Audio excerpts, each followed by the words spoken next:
Welcome to this deep dive analysis, our Kahani ki Partal, if you will.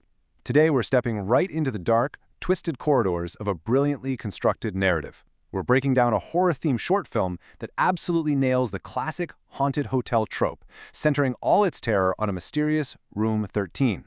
So we're going to dissect the anatomy of this trap piece by piece and show you exactly how a ghost story pulls you in, locks the door behind you, and, well, throws away the key. अब बहुत देर हो चुकी है. Now, it is too late. Just let those words hang in the air for a second. That is the chilling climax of our source material.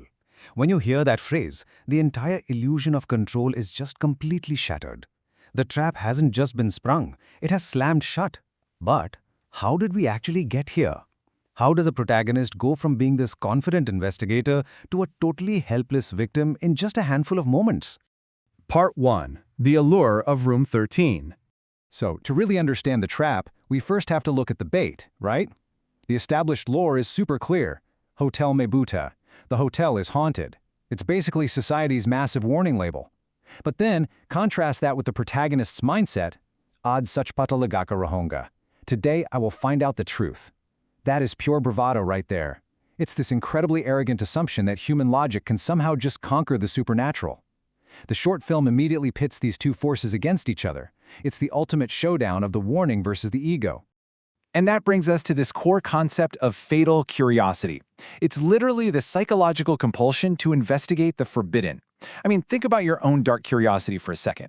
If someone tells you absolutely do not look behind that door, what is the very first thing your brain demands you do? Exactly. You want to look. This initial motivation is absolutely crucial.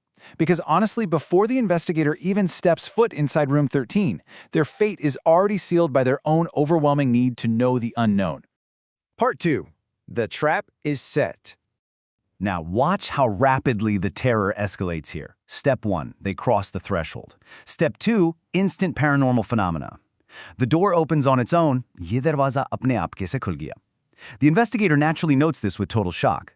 But Step 3 is where the true horror actually sets in. It's the crushing realization of total isolation. यहाँ तो कोई सालों से नहीं आया. No one has been here for years. The pacing of the environment really slows down right here. The air gets incredibly heavy. You aren't just in a room anymore. You are in a cage that has been waiting a very, very long time for a visitor. In just a few panicked observations, the source material gives us all the classic ghost story pillars. We've got an abandoned location, an environment that actually seems to act with its own sentient will, deep psychological isolation, and of course the creeping dread of an unseen presence. I mean, it's a masterclass in building tension without wasting a single second. Part 3. The Point of No Return. तुम यहाँ क्यों आए हो? Why did you come here? This single terrifying question from the unseen presence completely flips the dynamic of the whole story. Really think about it. Our protagonist walked in as this bold investigator, demanding answers from the shadows.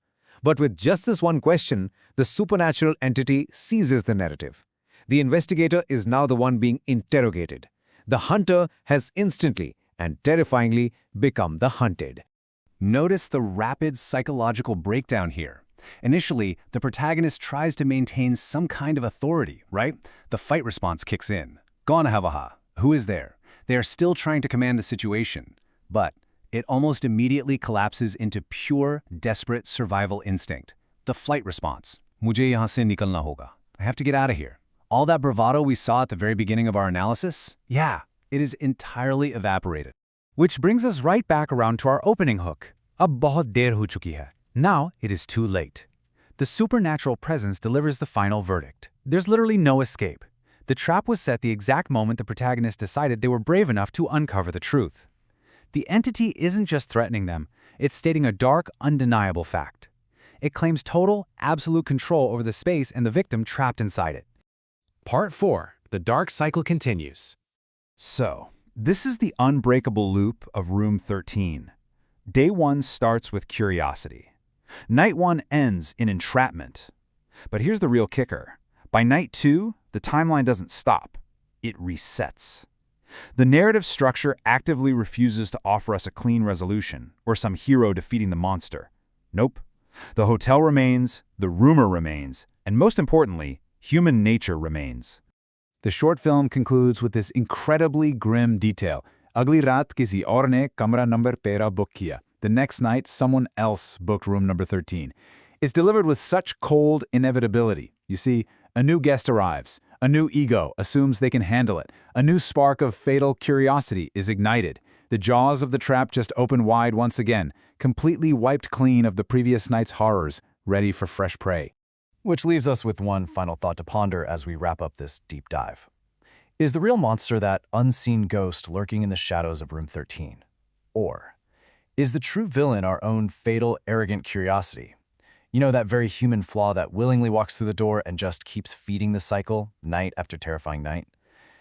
Definitely something to think about the next time you feel the urge to investigate a door that should probably just stay shut.